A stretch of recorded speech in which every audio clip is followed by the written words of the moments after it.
Ya di sini gue as a actor gue tidak diminta untuk melucu, gue hanya menjalankan bagian gue sesuai dengan skenario, tapi hasilnya luar biasa. Jadi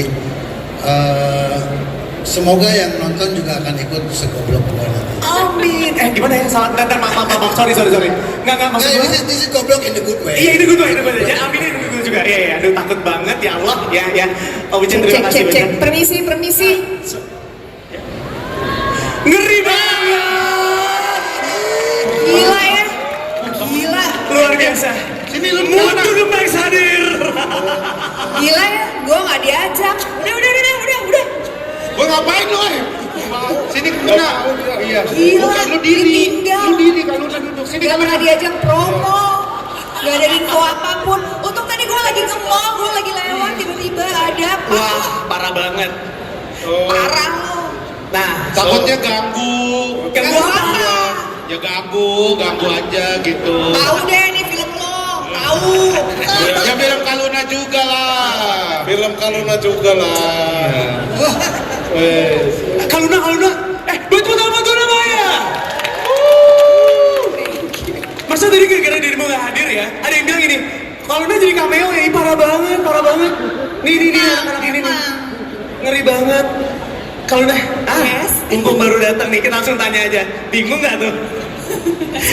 Tadi kita lagi ngomongin masalah tantangan ya, bermain di film komedi. Untuk Kaluna sendiri, yang kita tahu kan Kaluna is really special, cantik banget gitu, main di film komedi. Rasanya seperti apa? Susah nggak ketemu sama Theo Gejeles? Nah, ini saatnya jujur, nggak apa-apa. Hampir cinlok dia. Sama siapa? Ya, Sama yang di trailer. Oh iya, maaf Kaluna.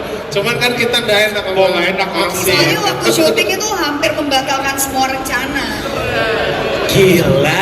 Jangan diomongin gak enak ini media semua sumpah. Jangan gak enak sumpah gue. Kayak berasa sama lu gitu. Ganteng ini. Hampir jadi Moon to the Pole loh tadinya. Iya kan? Moon to the Pole hampir loh, Mas Rispo. Untung nggak jadi ya. Oke, boleh. Kaluna, tantangannya seperti apa? Ya tantangannya sih sebenarnya cukup menyenangkan ya. Karena biasanya kalau bermain film komedi itu kan selalu nanti spoiler ya. Enggak, oke. Tantangannya nggak bisa serius. Selalu ketawa-ketawa dan selalu jadi tidak pakem pada skrip. Karena selalu kemana-mana gitu, berkembang karena tiba-tiba ya biasalah ya, mereka kan kayaknya jarang main film ya. Wah. Gimana itu ngelakuin itu? Jarang main film gitu. Jadi skrip itu kayak cuma sekedar apa ini gitu. Nggak ngaruhin banget Mas Monty gitu sama terus gitu yang udah nulis capek-capek gitu, nyampe di lokasi gitu, mana dialognya gitu. Kenapa kemana-mana gitu? Kenapa tiba-tiba ada ini ada itu gitu? Tantangannya itu. Oh, mau jawab. Sebenarnya itu yang dilakukan di film-film Hollywood ya. Hollywood. Rolly kan nama DOP, nama identitas. Nama kodir. Film Hollywood. Enggak, tapi emang bahkan bukan cuma Kakak Luna Maya, ini kadang mereka ini juga suka polu. Gua kaget apa terlalu random gitu, cuman itulah kita sebagai seorang aktor ya. Apa yang kita rasakan itu yang kita deliver kepada sutradara gitu. Jadi nggak bisa disalahkan juga karena sebelum syuting saya udah bikin backstory-nya gitu. Kenapa si Rispo begini dan setiap hari backstory-nya beda-beda. Gak bisa. Satu film. Tapi kenapa setiap dialog selalu beda?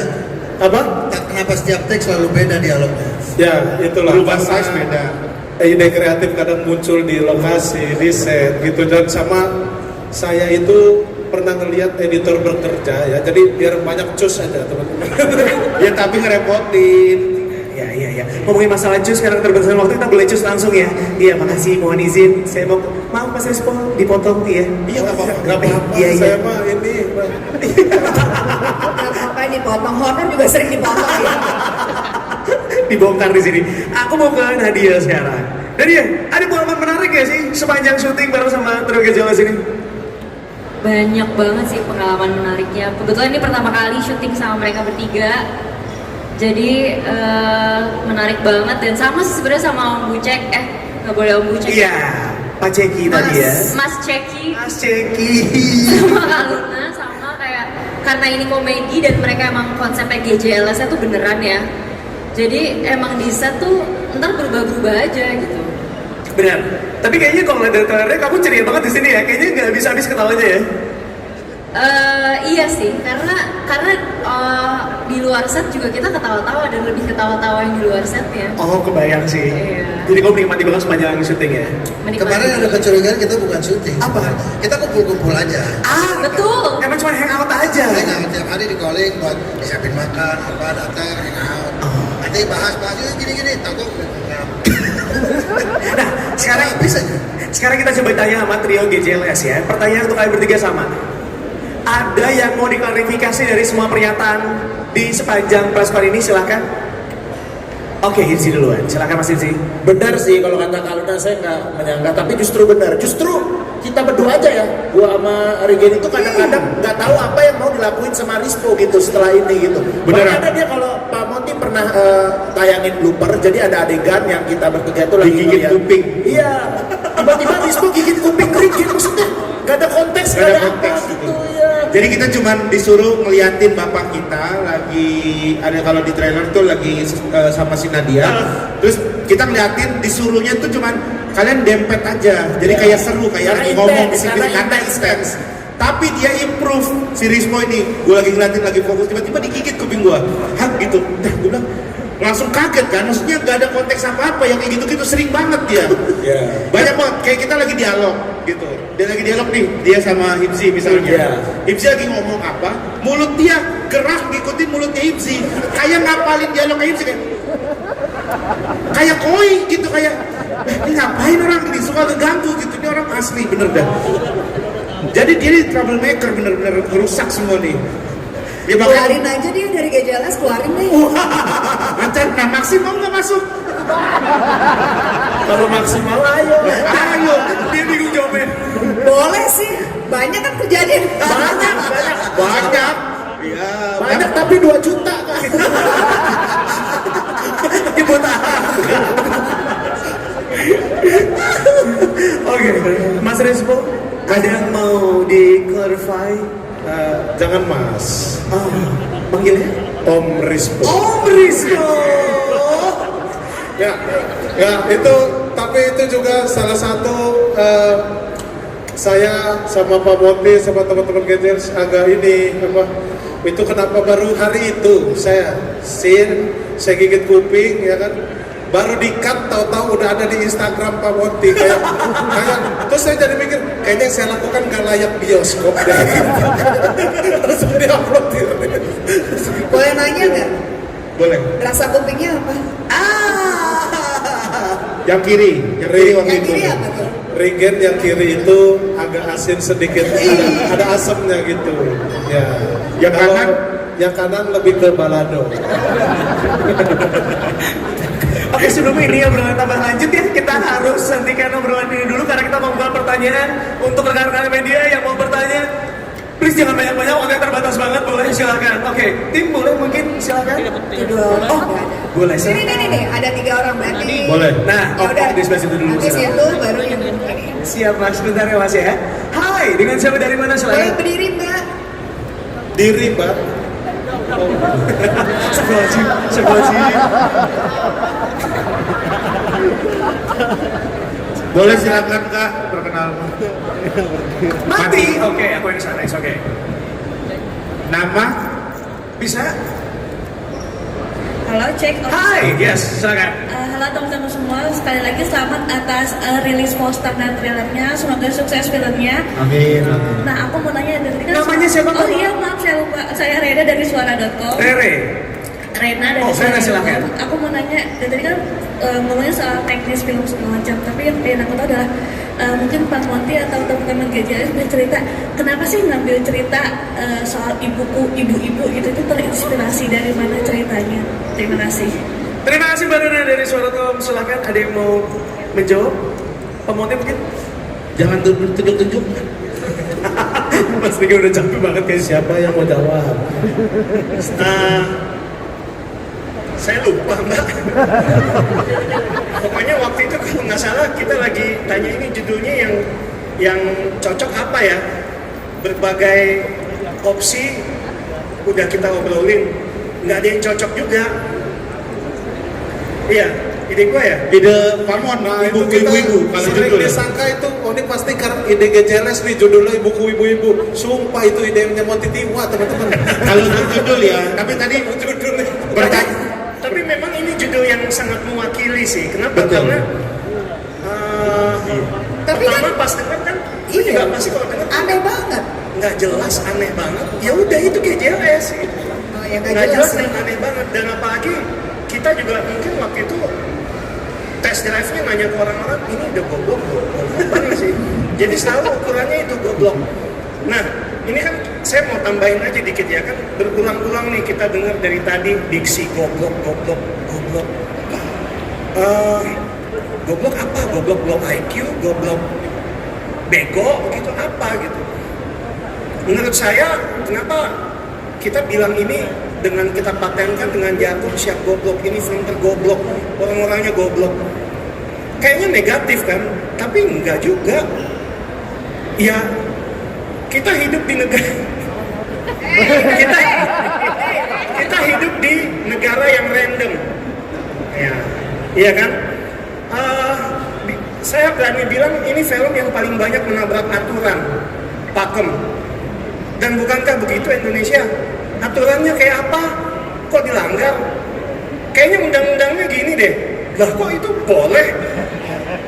Jadi tiap hari kita kalau dibaca berita, kita nih udah digoblok-goblokin. Ya udahlah, sekalian aja. Jangan-jangan kalau film ini keluar nanti penonton akan, wah kita banget nih. Itu sih. Jadi makanya judulnya Ibuku. oh Ibu-ibu, ibu-ibu. gimana Pak, ada tanggapan? Tapi tadi pertanyaannya dari Kak Reina tuh ini kan seputar ini Pak, maaf, kenapa kita mengambil film dengan judul Ibuku Ibu-Ibu secara cerita gitu? Ya karena itu tadi. Enggak, cerita awalnya tuh gara-gara jadi terinspirasi dari salah satu sahabat kita lah gitu, yang Oh kebetulan itu boleh diomongin? Boleh, itu. Wah tau gitu gue ngomongin itu tadi. Yang Ya ada betul. nggak apa-apa deh yang ngomongin. Jadi Ipsi bapaknya nikah lagi. gua kan udah bilang temen bukan hipsi, lu malah bocorin nama. Nah katanya jangan kasih tahu ini Gua kisah. udah bilang sahabat kita, lu jangan ngomong nama. Makanya Ini kan mall gede. tadi gue nggak ngomong karena kita kan nggak mau semua orang tahu ini ceritanya Hipsi. Iya. Inspirasi by Hipsi. By Hipsi. Kalau Oke. Hipsi itu 4 bulan, kalau ini 6 bulan nikah laginya. Biar gak terlalu sama, secara durasi kita lebih 2 bulan Iya bikin. gitu. Teman-teman di momen ini Pak Indra udah sabar banget tuh kayak astagfirullah apa lagi ini. Tapi bener, jadi kita tuh sebenarnya Pak Monty tuh punya cerita sendiri. Waktu kita ketemu pertama kali untuk brainstorm ide ya, Pak Monty bawa cerita, terus kita juga sempat udah bawa cerita gitu. Jadi kita ngobrol, cuman kayaknya untuk pertama kali film GJLS yang udah dengan genre komedi yang scientific komedi kata Rispo, jadi kayaknya terlalu berat gitu. Jadi kita akhirnya memilih untuk cerita yang simple dulu gitu. Apa ya yang kira-kira dekat? Ya udah, makanya kita ngambil tentang kehidupan ketiga orang pemuda yang bapaknya tuh juragan kos-kosan, tapi dicontoh sama anaknya jadi males-malesan semua, makanya pada kerja pawang hujan, MC dangdut segala. Makanya kita ngambil sesuatu yang grassroots banget gitu, yang deket sama masyarakat untuk memperkenalkan komedi-komedi GJLS yang scientific itu. Jadi secara cerita orang akan lekat, secara komedi orang akan berkenalan gitu sih. Baik, Rena sudah terjawab ya Mbak Rena ya. Terima kasih banyak Mbak Rena. Oke. Keren, oke. Keren banget jawabannya. Kebetulan saya memang Lantang. ada rencana untuk jadi wali kota di kota Casablanca. Di kota Casablanca. Kota Wali Casablanca. kota Casablanca. Kota Casablanca kebetulan wali kota. Saya melanjutkan kembali teman-teman, mohon izin. Silakan Mas. Cek. Iya. Halo, saya Noel dari Medcom, mau nanya ke trio GJLS. Boleh diceritain nggak improvisasi kalian di film ini seperti apa, dan improvisasi itu dilakukan secara spontan atau sebelumnya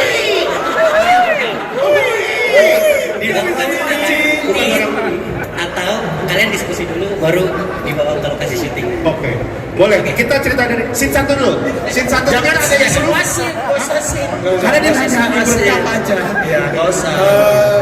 kalau ditanya improvisasi ya, terakhir kita dapat update dari Pak Monty ini bloopersnya hampir 90 menit ya.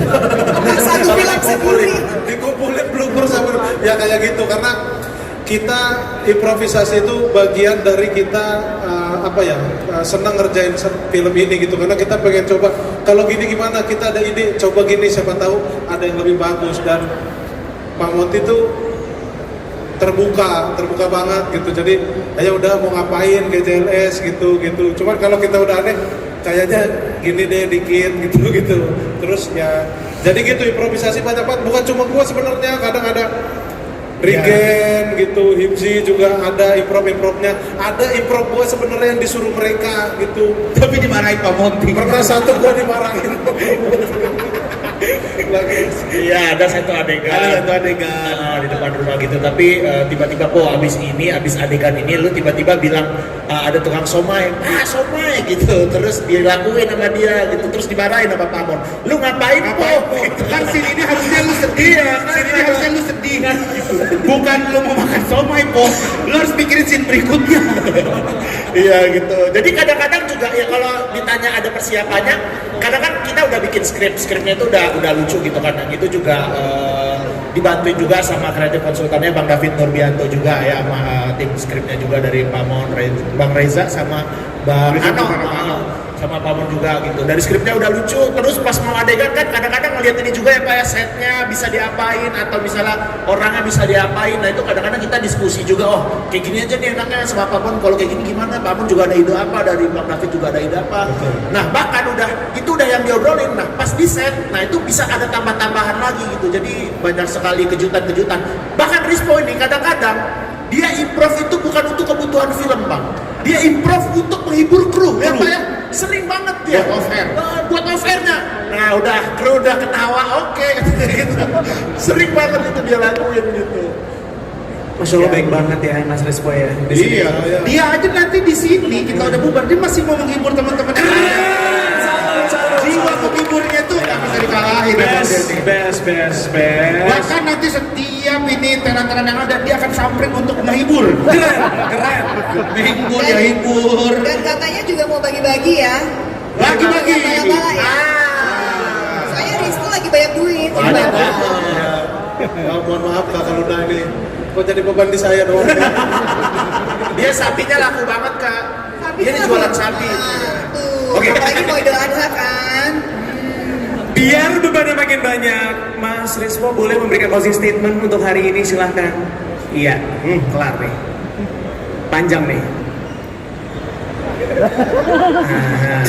Assalamualaikum warahmatullahi wabarakatuh. Waalaikumsalam warahmatullahi wabarakatuh. Terima kasih kepada rekan-rekan media yang sudah hadir di kota Casablanca ini, teruntuk memberikan pemberitaan di media pemberitaan nanti ya, intinya ya perloncingan perposteran ini saya nggak mau ngomong apa-apa sih. Bingung gini ya. Jadi pokoknya kalau ada yang nanya apakah kita harus nonton film GJLS Ibuku Ibu-Ibu, gua bilang sih nggak harus ya, tapi kalau kalian pengen terhibur dengan experience yang berbeda dibanding kalian nonton film komedi-komedi lain yang pernah ada, ya nonton GJLS Ibuku Ibu-Ibu gitu, karena kalian akan dapat pengalaman yang berbeda, experience yang berbeda yang belum pernah kalian dapetin di film-film lain. Dan ada kemungkinan di beberapa studio gua akan keluar dari layar itu. Ada aku kali. Ini komedi bukan horor. Kok jadi sadako? Ya. Pokoknya jangan lupa nonton 12 Juni 2025 di bioskop kesayangan Anda.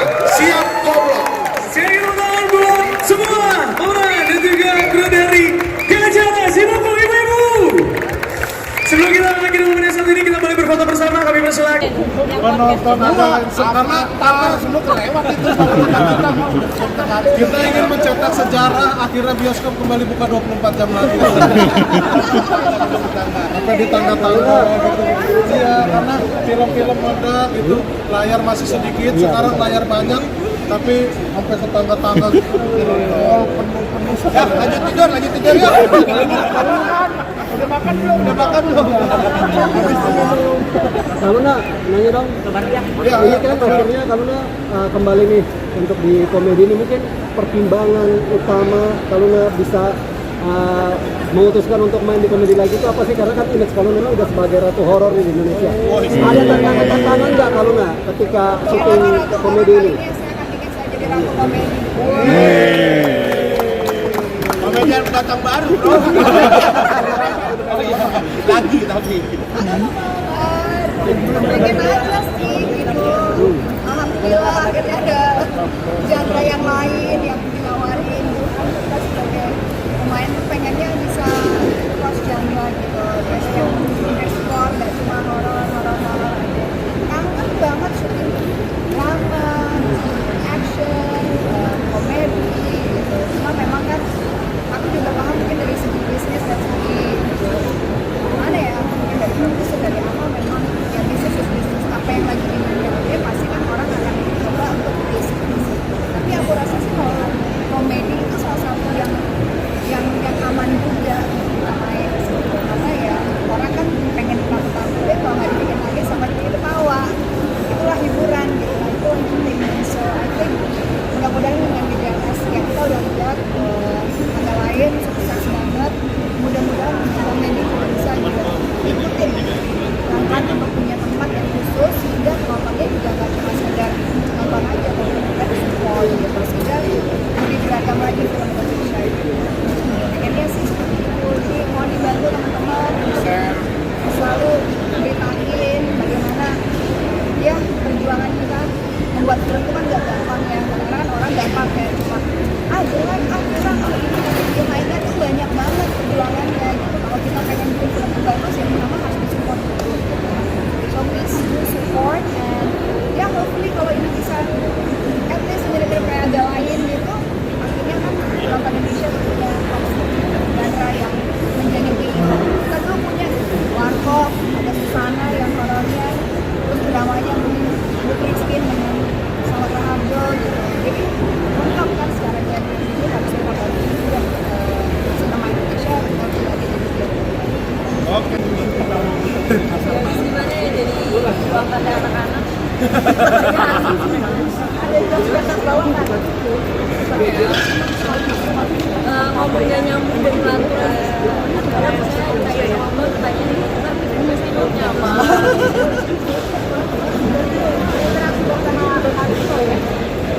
Bareng-bareng sih kita. Tapi yang menarik sebenarnya justru Om Bucek itu habis syuting film ini, beliau akhirnya gak mau syuting lagi dulu. Jadi dia membatalkan beberapa kontrak karena dia pengen liburan, pengen healing dulu. Karena terlalu terinfluence banget katanya ya Om Bucek ya. Nempel ya karakternya ya. Gila.